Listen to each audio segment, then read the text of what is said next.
Cool. Well, Keith, thank you for joining us. Keith is the other co-chair of the Climate Action Network, and he is also the Colorado managing broker, or at least one of them, my managing broker. Super excited to have you today. So let's get started. It's gonna be a little different than the other ones. More like interview style. So let's get started. Tell me like who you are, how you got into sustainability, why you like your story, a little bit, your background.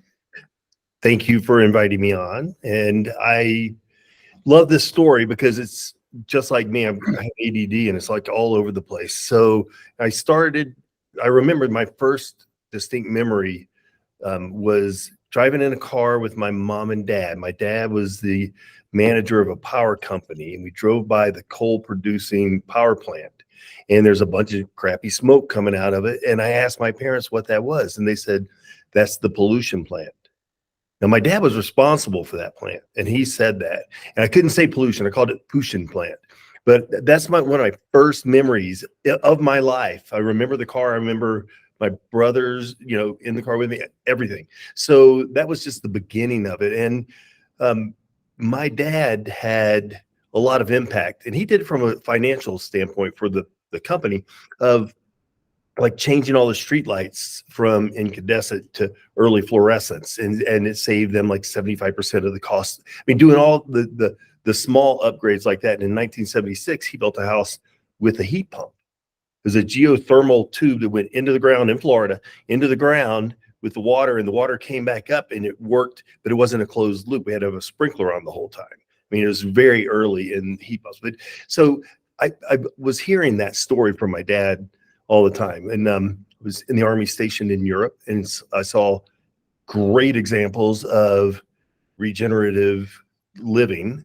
And then I went to some places that didn't have it at all. I mean, going through Checkpoint Charlie into East Germany and seeing the contrast between West and East Berlin, very eye-opening. And then I moved to Colorado, and water became a big thing for me, and wildfires became a big thing for me. And I've got kids and a grandkid, and I feel very charged about doing everything I can in my power to leave a better place for them, because it's really getting kind of crapped up right now. And in our space, I got an eco broker designation back around 2007, I think. And it doesn't exist anymore, but there are a lot of people out there that got it. This guy out of Evergreen, Colorado, got to know the guy. NAR asked to buy his designation, and he didn't go for it. So they ended up starting their green designation, kind of dominated the space. So I have the green designation. I'm certified to teach the green designation. And I love everybody bringing their own stories, because for me, I don't have just one. And I like bringing in everybody else's origin story, because different things mean different stuff to different people. And if you look at the Eco Challenge that we're doing right now, and you go into all the different ways you can make an impact, it's just incredible. All the different things that a little bit will do a lot if everybody does it. So I've been practicing real estate for 21 years, and started in the Denver area and moved out to Western Colorado. I live 4 miles, 7 minutes from the Colorado River, and I raft a lot, and I'm in the outdoors a lot. And every day right now, I'm checking the snowpack to see how much water we're going to have and how long I get to raft this year. And a lot of the reservoirs upstream are stocking back up because they've been compelled to push water downstream for Lake Powell and Havasu. So it's everywhere. So, and just going to the recycling place, we have to take our recycling to a central location here. And we found out that from the guy that runs it, that the county has demanded that they pick up recycling within 2 years. So seeing little changes like that just fire me up. I love it. Yeah, funny you actually say that. I just found out like 2 days ago, my recycling center, which like we have like street pickup, so it's not quite like yours, but like, when you buy online and all these companies have tried to put more recyclable packaging with their shipping or whatever, like on Amazon, you buy something and they wrap the cardboardy paper around it, that's not recyclable at my recycling center. I've been throwing it in my recycling this whole time and I found out it's not recyclable. I was like, what? Like, great. I thought I was doing good. Right. Yeah, and that's funny. There's a book that's been out for a little while called Cradle to Cradle instead of Cradle to Grave, and it talks about circular economy. And then Project Drawdown is founded by Paul Hawken, who has a book called Drawdown and 100 Ways to Totally Reverse the Effects of Global Warming. And they talk about taking your cardboard and throwing it out in your yard, and it grows a plant. It just decomposes that fast and grows a plant. And it's actually the fertilizer is the cardboard. And it's just, there's so much that we can do. It's just that big business has to have the political will to do it. So yeah, and cardboard's great for killing weeds too. If you want to kill a big patch of weeds, put your cardboard down. Yep. Love it. So, nasty weed killers. Cool. So how would you say real estate how would you say sustainability has impacted your real estate business? Like, how do you apply it to it? How has it changed it? All that. Back in 2007, after I got the Ego Broker designation, I started a sustainability committee for a little city in Colorado called Idaho Springs. And we ended up having about 10, 15 people join us.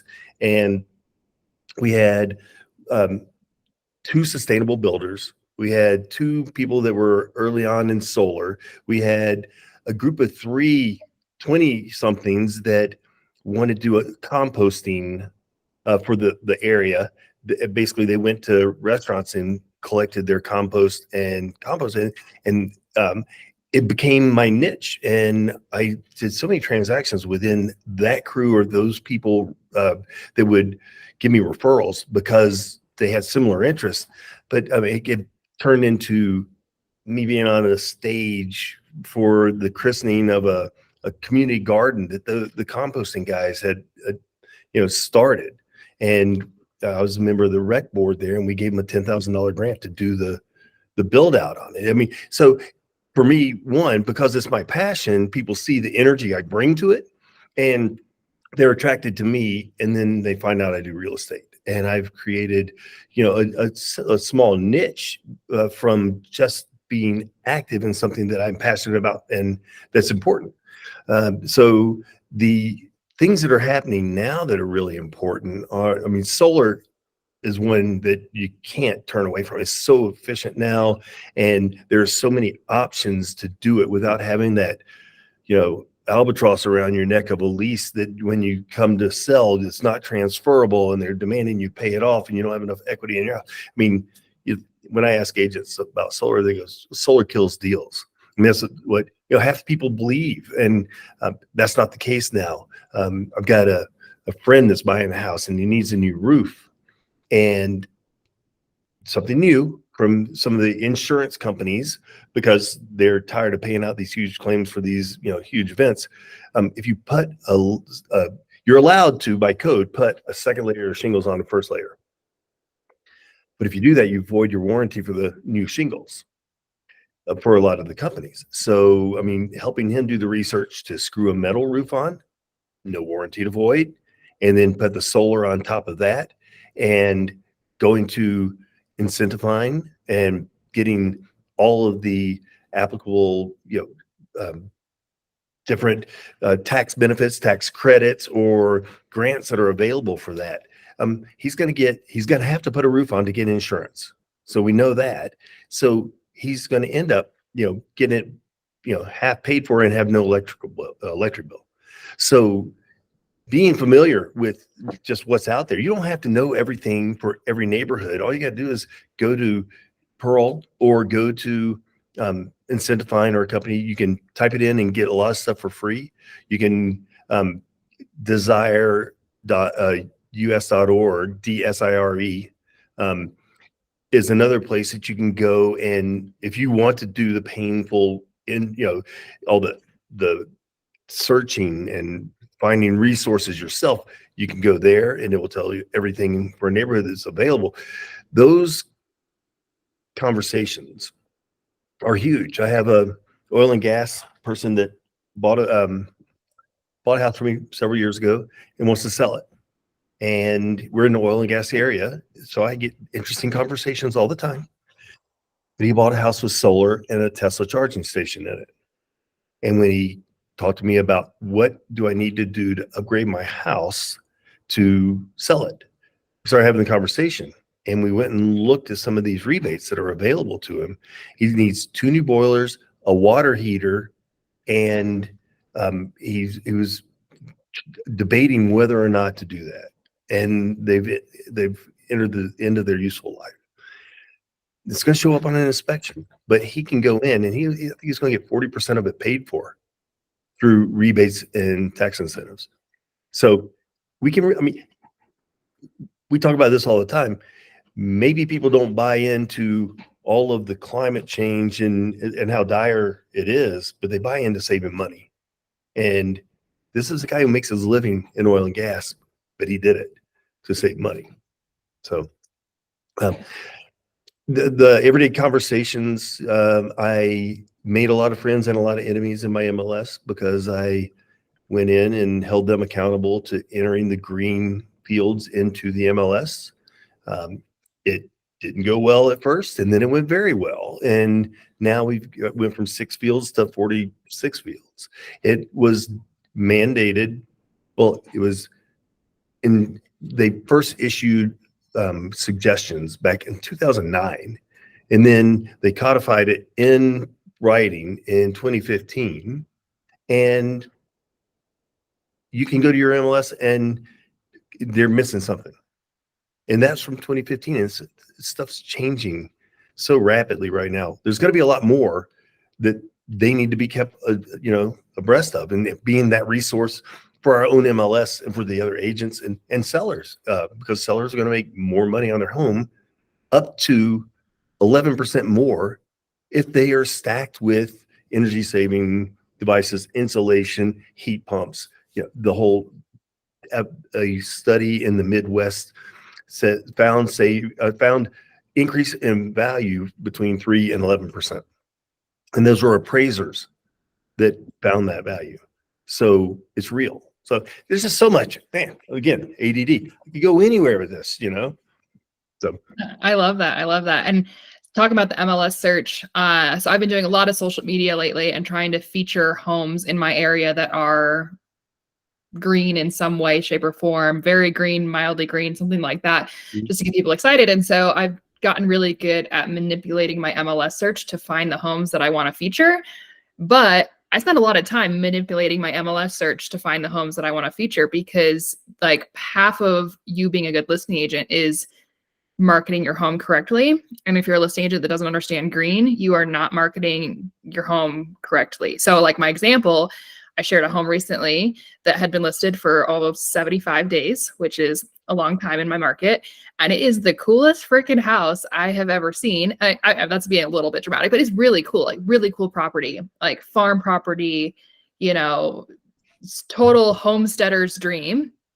And it had been listed for almost 75 days. I got tons of interest on my social media post from other agents, not from clients. I haven't sold the thing, but other agents have reached out to me being like, what's the MLS on that one? Da, da, da. And I'm like, that agent was not marketing that at all correctly. Like I had to search and look for garden, not green property, not anything in the green features. Like literally it had a garden. It's so much more than a garden. It was a homestead property. It was so cool. And so like that agent just really, I'm not dogging that agent, but it was not marketing it correctly. And so like, I think it's, your due diligence as a listing agent to be marketing these green homes correctly, using those green features in the MLS, if your MLS even has them. Right. There's another feature in like ours, or another green thing, which I was playing around with, green disclosure. And I was like, what's that? And as a Colorado agent, I didn't even know we had a green disclosure. Right. I was like, what in the world is this? And so I found that, and I was like, agents definitely don't know that. I've been an agent for 7 years and I've never seen that green disclosure in my life. Did you know that the Appraisal Institute has one also? And you can demand an appraiser that's trained to do the appraisal on your house with that disclosure. Mm-hmm. So, I mean, there's just so much out there. And guys, I'm looking at myself and I look like the Grim Reaper or something with this fluorescent light coming right down on my head. It's fine. Black holes for eyes. It's fine. It's fine. Yeah, speaking of that, I was having a conversation with a solar rep the other day, and like you're saying, agents and solar, it has not been a good relationship Right. until, I mean, it's still probably not the best it could be, but I think it's getting better. But agents have often been like, solar kills deals. And the conversation I was having with the solar rep the other day, he's not new to solar, but he doesn't understand real estate very well. And so he was asking me very genuine questions like, you know, how much does solar actually add to the home value? How much does this, how much, like, it was what I'm telling these homeowners actually true? Like, he was actually diving into it. And I was like, that's crazy. Number one, that you don't know these things, because you really should research these things. But also, number two, how important is it to partner up with a solar rep? And I think also as a win-win for our business, he knocks on 100 doors a day. Like, he is out there knocking on doors. And he told me, he's like, you're the only green agent that I've ever talked to that like cares about this. Like, I've been connected with real estate agents, but you're the only one that's actually like cared. And he goes, so now, I have conversations with homeowners all day long, and one of their biggest excuses for not getting solar is because they plan on selling in the next 5 years. And so I'm going to give them your information, and they're knocking on doors for me. Like, I don't have to do that myself. So you just got to partner up with these solar reps and educate them so that they're, backing you up, and then you can back them up, and it's win-win for everybody. That's a great point, because I mean, having those affiliated service people that are in your tool belt with helping you is huge. I've got a solar rep here that's we're meeting with the president of our board of realtors Monday, and she wants to teach a class on what solar used to be like and how it really is today. So that way you can be knowledgeable moving forward. And it's one of the challenges, our agents got to take the time to learn. And one thing that you could do right now for anybody that's watching, you can go back into eXp Realty and then go to the Climate Action Network playlist. And we interviewed the president of one of the National Appraisal Associations. We interviewed an eXp agent that is in California that also does solar, and she pairs solar up to do her real estate in Southern California. So she, if she has a solar person, she's a real estate agent. She's a real estate agent. She becomes a solar person that with the company called Power. And then a third person, Pamela Brownstein, who's with elevate.org and has done some collaborations with us on education. And the three of them talk about solar on houses and what it doesn't add value, but you don't have a $250 a month, electric bill, or if it's paid off, then it does add value. But there is a great conversation, and it's a moving target as these incentives come out, as we have people that are paying cash for them because they're more affordable now. It's just a moving target, so we need to keep continually educating ourselves. Hey, John. Hey, yeah, you're on mute. I muted you. I muted everyone. All right, I'm on mute. Hey, so I mean, that is so powerful. I took down so many notes already, literally a half a page right there. My marketing hat is just spinning around my head. I want to go back to your sustainability committee that you started in your community way back in whatever. That to me is like a ginormous golden nugget that you just dumped on my table. Boom, there it is. Tell me about that. So doesn't matter if it's a green town, a green city, a green anything, but you just went out there. Walk me through how you did that. Okay. Well, I had two builders that were friends of mine. One, a traditional builder that was using spray foam and over insulating and using heat pump stuff. And another guy that was very innovative, and he had concrete walls with tubing with glycol running through it that heated the walls and the floor. And they battled all the time about the efficacy of both of their, different techniques. And I started just thinking, man, neither one of you are talking about solar, or we're talking about recycling. So I just started asking around and talking to people that were interested in the same types of things that I was interested in. And finally, I said, hey, let's start a committee, a sustainability committee.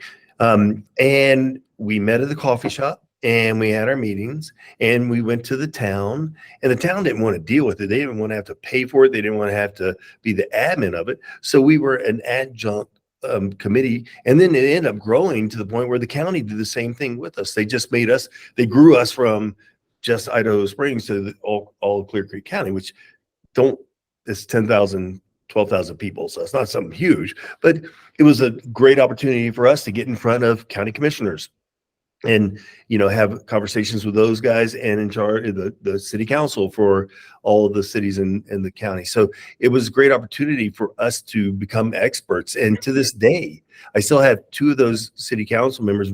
All the guys that did the composting are still going strong, running the community garden. And one of the kids that started that is now a county councilman. And the builder, the traditional stick builder guy, I mean, he built, super properties in Summit County for oil barons and everything, and throw in all this insulation and doing it the right way. He's another county council member. So it's something that gets energy going. It gets you in the public eye. It gives you a voice, and it's just a way to be active in the community with something you love. So you're going to want to go do it. We have an agent here in Grand Junction that was a speaker at a Tom Ferry event in Denver a few months ago. Used to be one of my agents at my previous brokerage that I adore her. She's great, but she is doing the same thing, and she just got Citizen of the Year. So, I mean, it snowballs and grows for you and puts you out in front of more people, different people. So, and it's, again, I'm passionate because we're screwing our home up. And what can I do every day? Just one thing every day that I can do a little bit better. And then how can you multiply that? And that's what we try to do with Climate Action Network. So we're trying to multiply the effect, get more people involved. Yeah, the ripple effect. Love it. Absolutely love it. Yeah, I'm trying to build something like that around here with like sustainable business owners so that we can all work together to help our businesses, but help the planet at the same time. And we all have the same similar mindset. And we all, the common theme that I'm learning is that we all feel like we're on an island and we'd love to connect and grow together, but it's hard to find those people. And also, with all things, there's extremes, and sometimes it's hard to connect with extremes on anything. And so you need to find people that are somewhere like, are business minded, but also care about the planet. And there is those people. They're just a little bit harder to find. You know what I'm saying? I just had man, if I was in sales full time, I'm not going to come up with the right words, so please forgive me for butchering, but there's these retail stores that are refill stores. Everybody that walks in that door is like-minded like we are. Why not pair up with a refill store? And then everybody in their clientele becomes associated with you. How could you pair up? Like, what would your idea on that be? Like, how could you, because I have one who would love to do that with me. So how do I do that? well, I'd brainstorm with them, what you need, where are your sales, down? Do you need help marketing? Let's do an interview. Let's put it out on my social media. Let you interview me and put it out on your social media. Let's do a fundraiser together or do projects together. I would just see any way that you could collaborate with them, because then you're sharing your spheres of influence, your resource groups. And it's just, again, a multiplier effect. You create one relationship with that person, and then hundreds of their clients, all of your sphere of influence, and as prolific as you are on social media, you can just show them the numbers. And something I used to always do at restaurants, and then you can do this here too. When you go into a restaurant, you got food costs and you got liquor costs and overhead that you've got to worry about. But I could walk into a restaurant, have a conversation, and get 50% off of gift certificates for that restaurant as closing gifts. Mm-hmm. All the time, because it's just their cost, but there's free marketing for them. And I'm going to do a raffle, and I'm going to have 500 people that are going to sign up to get that, $100 gift certificate or whatever it was. So, or the closing present, it takes people that are moving into the neighborhood into their restaurant right away. And then they're going to tell 5 people if they have a good experience, they'll tell 5 people. It was just a ripple effect. You could do the same thing with the refill store. Let me buy a couple of, gift certificates. And for someone who's not a member who hadn't been here, sign up here to win X amount of, product. And so that marketing for them is, good, helping them, but it's helping you too, because you get to get in front of people and hopefully gather information from them so you can stay in contact with them.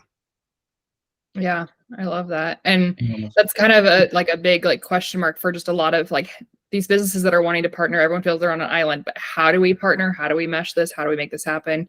I'm talking to that builder in Denver. We're like, okay, how can we get creative? How can we work together? How do we make this happen? But it's just a big question mark, how. We want to do it. We all want to work together, but how? What's the most efficient way? And that's the hard part, Well, yeah.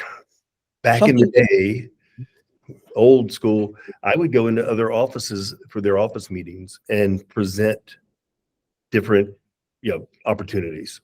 So I don't know now that so much is virtual, how you could do that, but I will walk and knock on the door at Live Sotheby's or Remax 4000 or, Coldwell Banker Residential Brokers. I'll knock on their door, on the manager's door, and ask to present this subdivision or ask to present, this concept. And I got in half the time. So that's something you may be able to do for the builder. Where are their weak points? Where are their blind spots? What do you see as their value proposition that they don't see?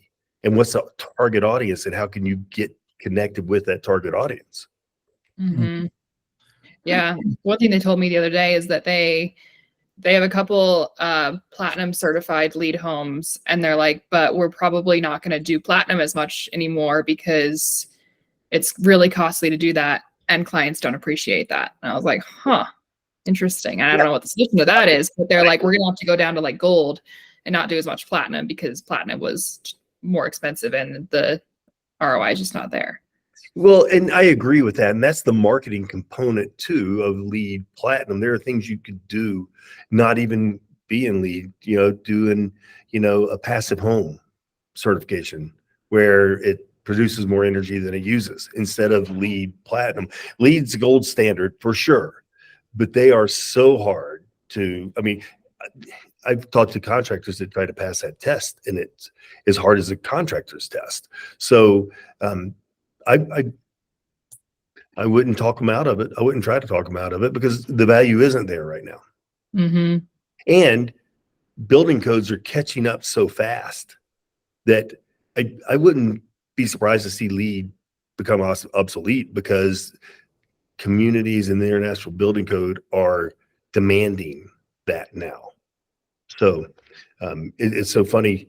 When I moved to Grand Junction, you could still use 2x4 walls out here, and there's no insulation value in that. And they had a change of leadership and leapfrogged 3 building codes at once over a period of 3 or 4 years, and let the builders catch up. But the building codes are getting. You have to be plug-in ready now for solar with your electrical and the latest building codes, but the Inflation Reduction Act is also helping us, pushing us towards electrifying the entire home, which is going to come down as well, and having charging stations for EVs in your home.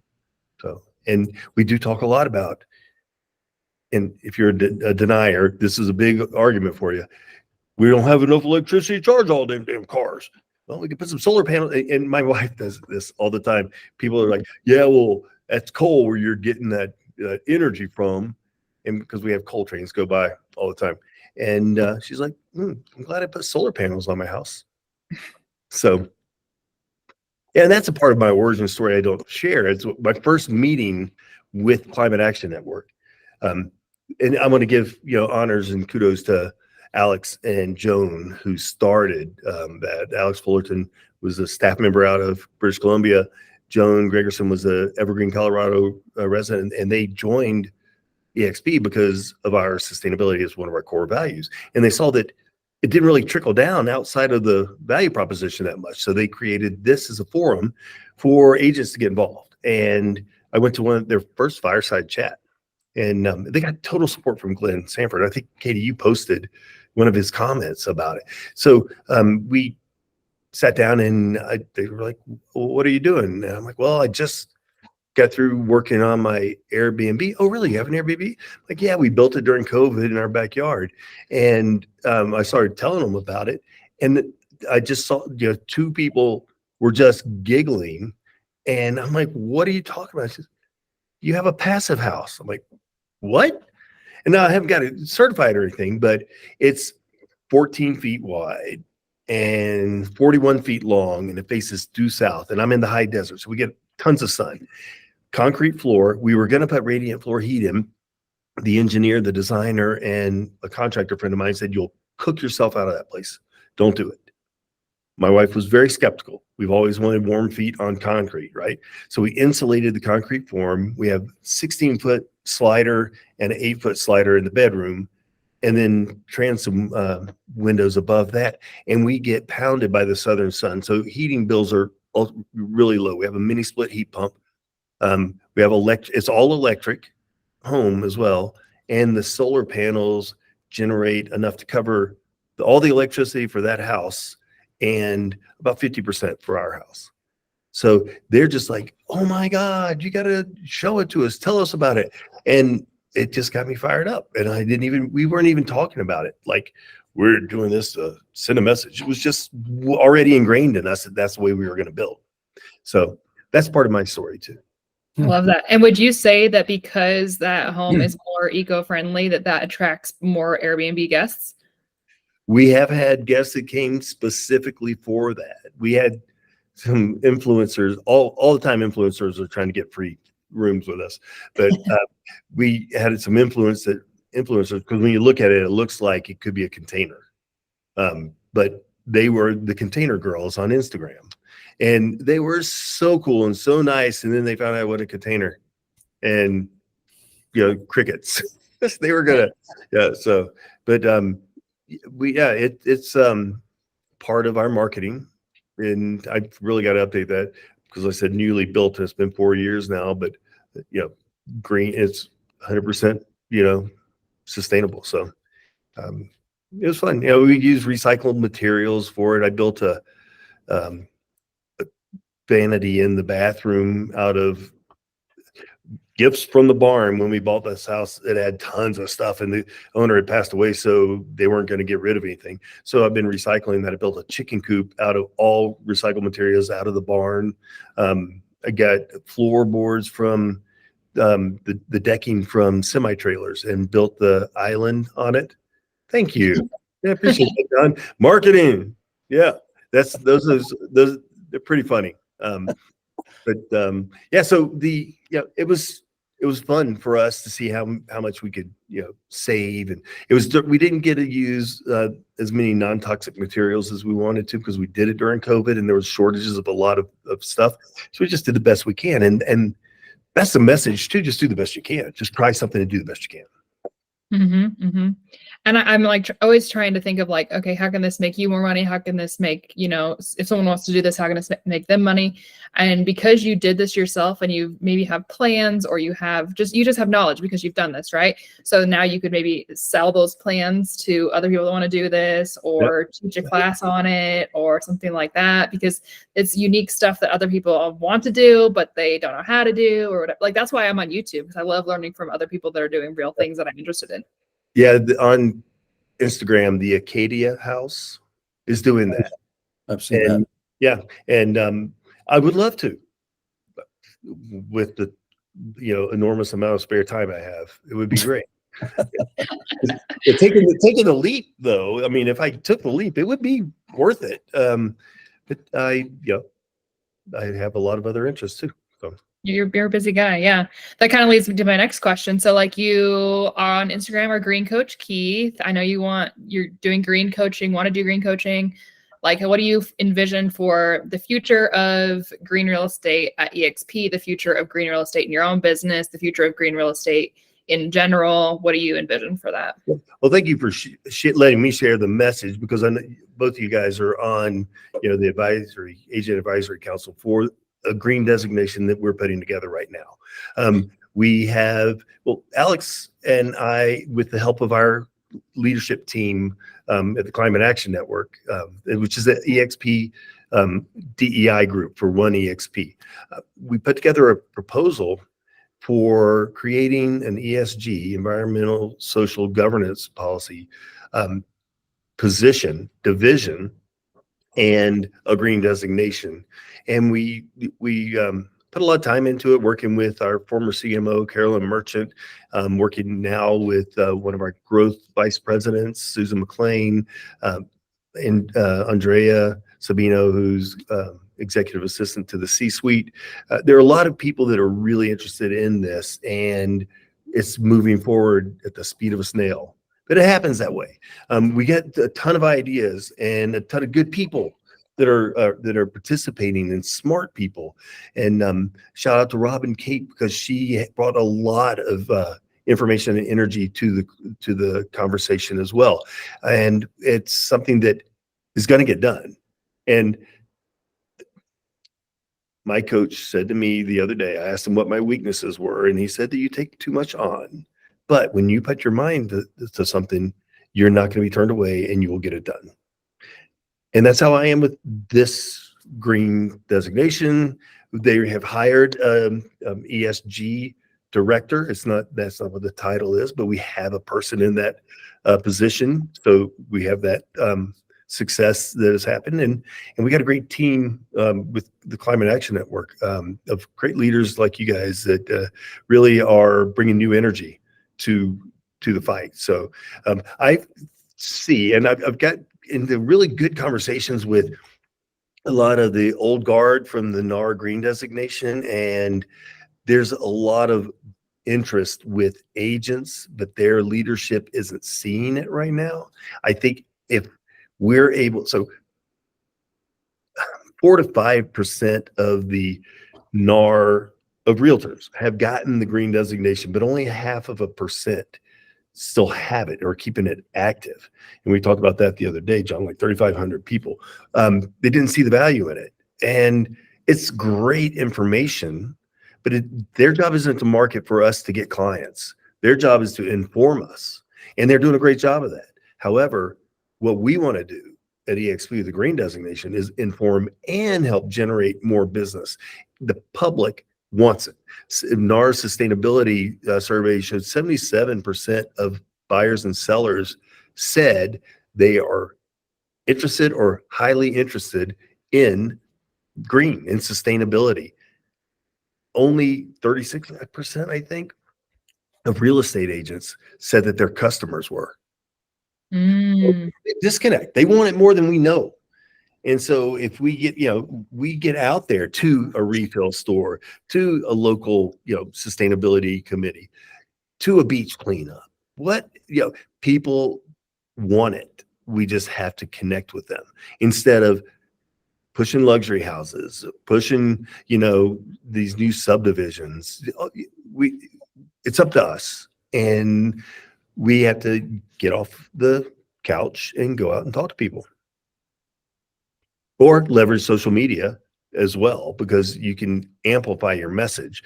You can't sell houses all over the country, but that's where that local impact, I think, is key for us to develop more clients.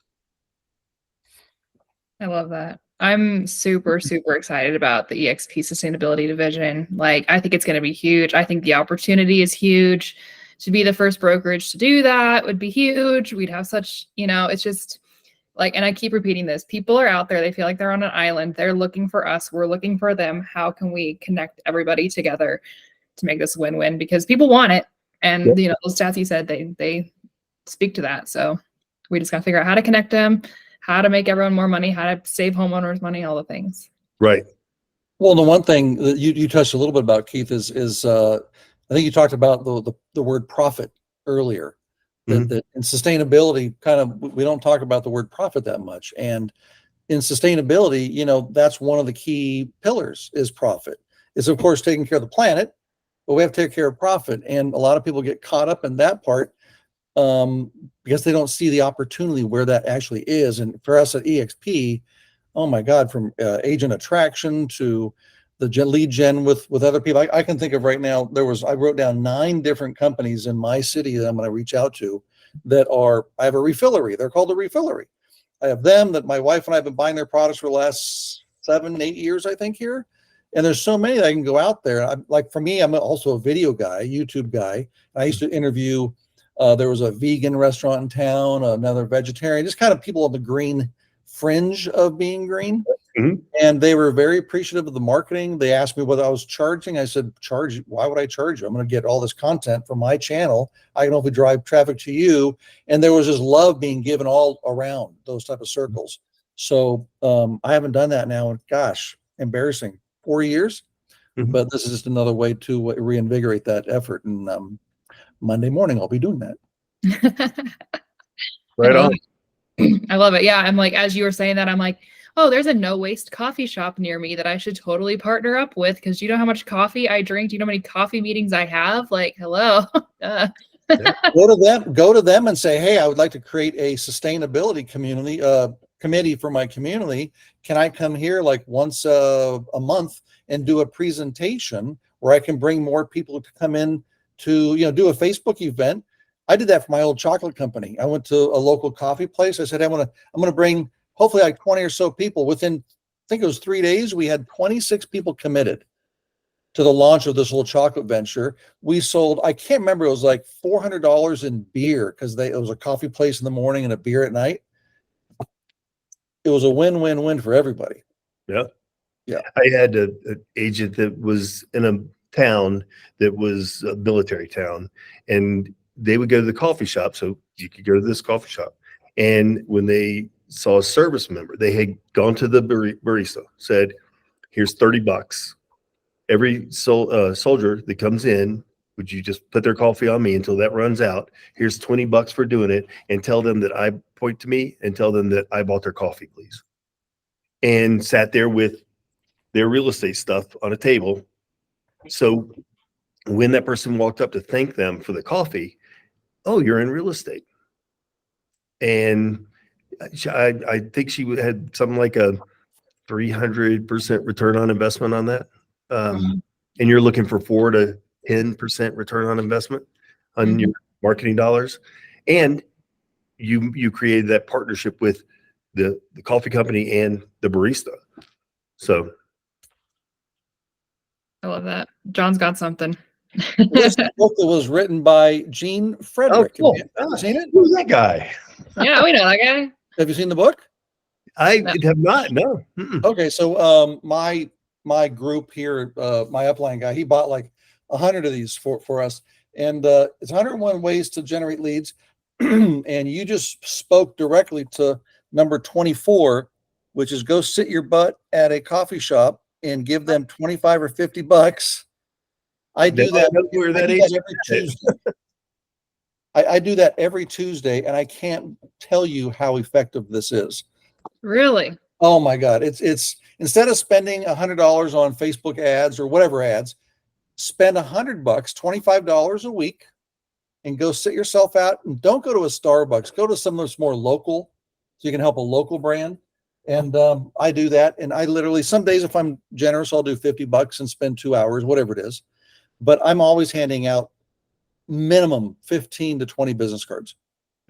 Well, I just got 2 nuggets from that. One, I need to be doing more of that on the weekends when I have time. And 2, I'm going to buy 23 copies to give to my rev share group. Outstanding. Amazing. Cool. Love that. See, this is why I love these Eco-Symposiums. They're just so full of golden nuggets. Like every single time John and I are like, That's funny because the person I learned it from was a client. I was coaching for Tom Ferry, and it was one of my coaching clients that taught me that. And so now seeing that Gene did it doesn't surprise me. Gene's amazing. So so good. cool. So good. Yeah. Good stuff. Yeah. So some of the things that you can think about too is looking to see who has an electric car. You know, I am guilty, very guilty of not wearing my name tag. And I tell all brand new agents, wear your name tag to bed. You always want to have it on. And my example, I went into a grocery store and I didn't have my name tag on ever, right? And this lady that was at the checkout line every time. I have conversations with her. I had conversations with her when we dropped our kids off to kindergarten. I saw her one day and I had my name tag on. She goes, "Oh, I didn't know you were a realtor. I just bought a house." That was a $10,000 mistake. $10,000 mistake right there. Now, flip that. You go by the charging station at, Costco or a mall or wherever your charging stations are. Somebody pulls up in not a Tesla. You do Teslas, but not a Tesla, and say, "Hey, I was looking for a Tesla, but how do you like your Volt? How do you like your Hyundai? How do you like your, Fisker Ocean?" That was my last one. It was a Fisker Ocean.